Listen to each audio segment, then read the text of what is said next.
It is my great honor and privilege to introduce to you my boss, my mentor, and most importantly, my boss, my friend, and this year's Paddy Chayefsky Laurel Award winner, Shonda Rhimes.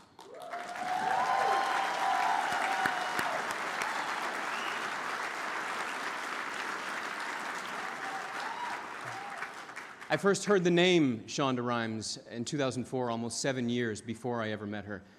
It was pilot season, and I had a conversation with my agent at that time about some scripts that were being sent my way, as all agents do.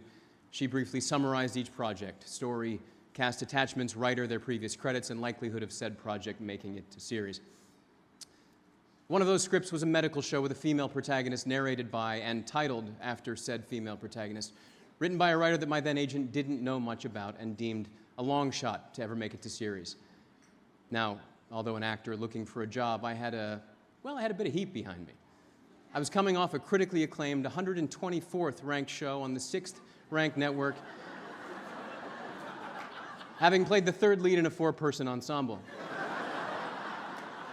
Now was my time. I decided that I'd pass on reading for that medical show. I guess Patrick Dempsey didn't have the WB heat behind him that I did. Grey's Anatomy is, of course, 11 seasons later, still on the air. And it's then, And its then little-known writer and creator has become so prolific and recognized that she has attained, even in this golden age of television, with its celebrity showrunners, mononymity. Shonda. Shonda is a fantastic writer and a fantastic storyteller. Her ability to captivate an audience is undeniable. The characters she imagines and creates are full and flawed and complex and honest. The stories that surround them are layered and thoughtful, playing out in exactly the way that you want them to, even though you never could have imagined that she was taking you where she was taking you. Shonda has redefined what primetime television looks like, giving us not just characters of all shapes and sizes, religion, color, and sexual orientation, but making those characters compelling, putting them in front, and not relegating them to the B or C story. What she has done for women, not just for the roles that they play on screen, but also for the roles that they historically haven't played behind the scenes, from writers to producers to the countless women on set, below the line, in the camera department, and the grip department, and the transportation department. It's more than commendable. It's long overdue. And I'm sure you've heard this, but it's worth repeating, that when Scandal first aired, Olivia Pope was the first black female lead character on a network drama since 1974. That's 38 years, and Shonda did that.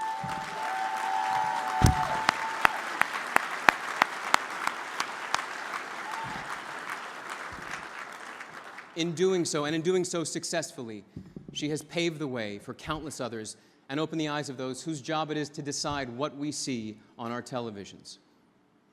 Well, after my first mistake, I didn't pass on the opportunity to work with Shonda during the seventh season of Grey's Anatomy. It was then that I learned how well Patrick Dempsey is now doing. It's fucking amazing. But more importantly, I saw that Shonda is so much more than just a great writer and showrunner. She was then, as she is now, juggling 3 shows on primetime, though not all on the same night, TGIT. And somehow between Grey's, Private Practice, and Off the Map, she was always around, always available, and always trying to make everything better. If tackling a Doctors Without Borders show doesn't show you how fearless she is, I'm not sure what will. Shonda is also, and most importantly, a mother. I know that this is a writing award, but for those of us with children, I find this fact and her ability to be such a great, attentive, and present mother the most mind-blowing of all her accomplishments. Because you try changing a poopy diaper in the editing room while the network's giving you notes, and you've got to recast The President's Daughter before you pick up your oldest from school and make it back in time for the third writer's read-through of the next script while picking the right outfit for your interview with Oprah.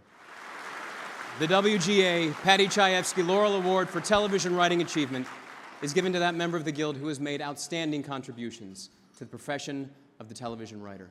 And so it is my honor to present this award to my colleague, my friend, and a person that I hold very dear in my heart, Shonda Rhimes.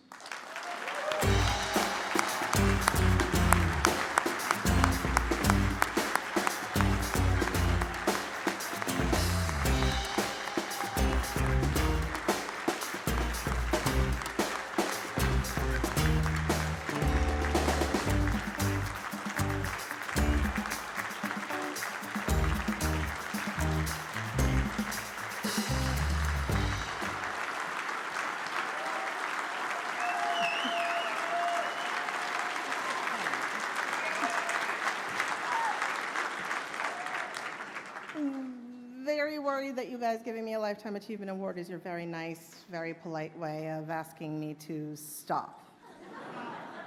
Because maybe Thursday nights is enough. I'm going to take it as encouragement, though, because I kind of just got started. I've only been doing television for, Grey's has been on 11 seasons plus a pilot, so 12 years. And that kind of means I'm not even a teenager yet. I'm not even really in television high school. So the wonder is still there for me. I'm not jaded. I'm not cynical. I continue to be amazed that there is still a job in which I get to make stuff up for a living. And that people then film the stuff I make up for a living, and it goes on television. I continue to be thankful that I love my job. I continue to be thankful that I live in a country in which powerful women get to do this job, and I get to take the fact that being powerful and badass is something I can have as just my right. The absolute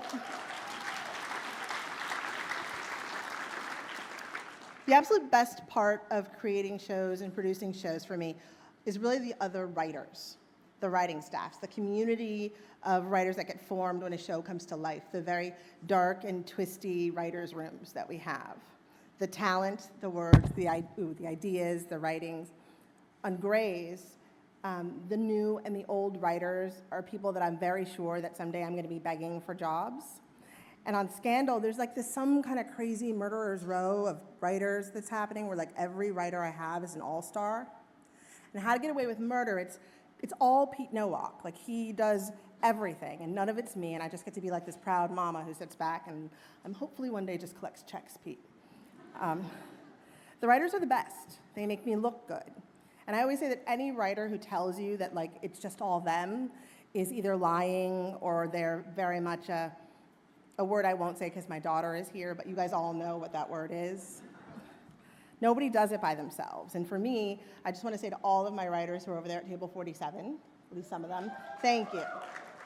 Thank you very, very much for every word, every script, every hour, every night in the writer's room, every single time we've ever done anything. It's always about you guys. You guys have done me very, very proud and frankly make me look very good. I want to thank every actor from every show, from the number ones to the co-stars to the background actors, and every member of my crew, from the line producers to the PAs. I want to kind of thank everyone in Shondaland, and I want to thank everyone in Shondaland for not pointing out how egotistical it is to call it Shondaland. That was very nice of you. I want to thank Mike Reynolds.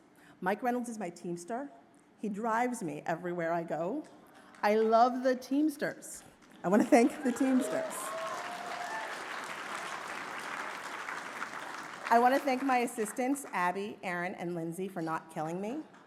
I know that they have the means, the motive, and the opportunity, and I really appreciate the fact that they didn't sort of go for it. I want to thank the WGA, and I want to thank Paddy Chayefsky for the inspiration. I want to thank Scott Foley for his graciousness, his talent, and his abs. I want to thank my incredible family and my Kabaddi family. They know who they are. And my daughters, Harper, Emerson, and Beckett, for giving me a reason to wake up every morning and smile. And I want to thank ABC and ABC Studios for the years of wonderful creative collaboration, for the amazing canvas they've given me on which to paint, and for putting money on top of everything.